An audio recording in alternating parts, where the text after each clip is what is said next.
So, hi, my name is Giada and I'm from Italy.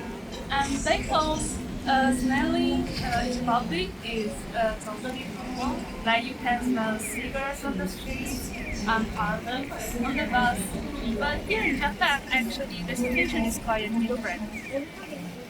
Like on the subway, if you wear a very strong perfume, it would be considered like very rude or even disturbing. So here in Japan, a subtle, soft smell is acceptable. And honestly, if I smell a very strong perfume on the subway, I would already assume it is a gaijin, a foreign tourist. I mean, like, Shinjuku Station is the world's biggest train station. Yeah. I do not every day. I think that 2.8 million people come here. So if it was in Europe or in Italy, the situation would be like very different. Like I would already imagine a lot of smells. But here, since the smell is so controlled in Japan, it's not happening. And another thing that surprised me are the Japanese residential neighborhoods and during the evening. Like in Italy, when you go these residential areas, you could literally like smell what people are cooking, from tomatoes, garlic, soups, and baked goods.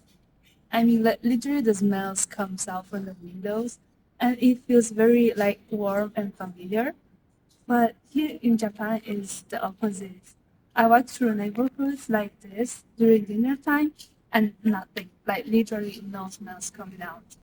And like now it's 7:30 in the evening and I still cannot smell any food coming around here, even though like the lights are on and I know that people are inside, maybe they're cooking.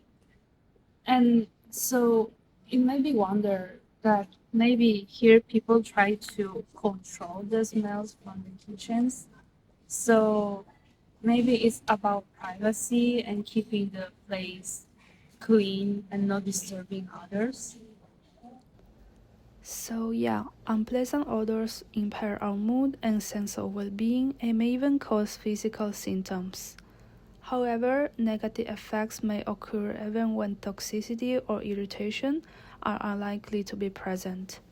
For example, common daily odors such as body odor, food smell, or perfume were found associated with general symptoms such as headache or unusual tiredness in people who perceive the odor as unpleasant. Scholars have been arguing that this is not the odorous substances per se, but the unpleasantness of odors that induces stress, which leads to further adverse effects. For these reasons, odor pollution has become an important environmental issue in Japan. The Offensive Odor Control Law, emanated in 1972, aims to preserve the living environment and people's health by reducing offensive odors to a degree that most people do not feel uncomfortable in their daily lives. The national government is responsible for taking the lead in dealing with offensive odors. This includes promoting education and spreading information so people are more aware of the issues. It also supports local governments by giving advice and guidance on how to manage these problems. Citizens too are encouraged, especially in residential areas, to be considerate of the odor produced in everyday life. Even though the law mainly addresses emissions from business and industrial activities, public awareness and voluntary cooperation are seen as key elements in preserving a clean and comfortable living environment for everyone.